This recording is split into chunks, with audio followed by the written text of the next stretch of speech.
ముందుగా మీడియా మిత్రులకు నమస్కారం. నా పేరు సాకే ఆదినారాయణ, బీసీ సమన్వయ కమిటీ జిల్లా చైర్మన్. నేను గత వారం 10 రోజుల నుంచి కూడా ఎస్సీ ఎస్టీ బీసీ మైనార్టీల ఆధ్వర్యంలో గొడ్డుమర్రి ఆదినారాయణ యాదవ్కు జరుగుతున్నటువంటి భూముల విషయం పైన పల్లె రఘునాథ్ రెడ్డి గారు అవతల ఉన్నటువంటి ఎస్సీ ఎస్టీ బీసీ మైనార్టీ సంఘాల లీడర్లతో ప్రెస్ మీట్లు పెట్టి రెచ్చగొట్టే విధంగా వ్యాఖ్యలు చేయడం జరిగింది. అందులో భాగంగానే నిన్నటి రోజున మేము పల్లె రఘునాథ్ రెడ్డి సార్కి, తర్వాత ఎస్సీ ఎస్టీ బీసీ మైనార్టీ నాయకులకు ఒకటే పిలిపించాం. అయ్యా, గొడ్డుమర్రి ఆదినారాయణ యాదవ్కి పల్లె రఘునాథ్ రెడ్డి సార్కి ఏదైనా వివాదాలు ఉంటే మీరు కూర్చొని మాట్లాడుకోండి.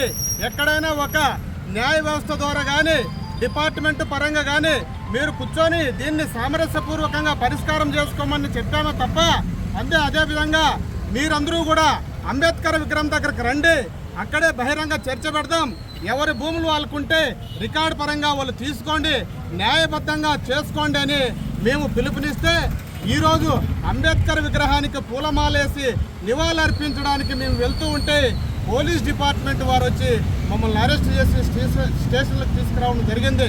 కానీ రఘునాథ్ రెడ్డి సార్ ఇలాంటి అరెస్టులతో ఉద్యమాలు అణిచివేయలేపరు. ఇలాంటి అరెస్టు చేసి మా యొక్క ఎస్సీ ఎస్టీ బీసీ మైనార్టీల గొంతును నొక్కడం ఎంతవరకు సమంజసమని తెలియజేసుకుంటూ, ఇప్పటికైనా కూడా మీరు ఈ సమస్యను పరిష్కారం చేసుకొని ఎస్సీ ఎస్టీ బీసీ మైనార్టీలకు న్యాయం చేయాల్సిందిగా కోరుకుంటూ, దీనిపైన అధికారులు కూడా చర్యలు తీసుకోవాల్సిందిగా మనవి చేసుకుంటున్నాము.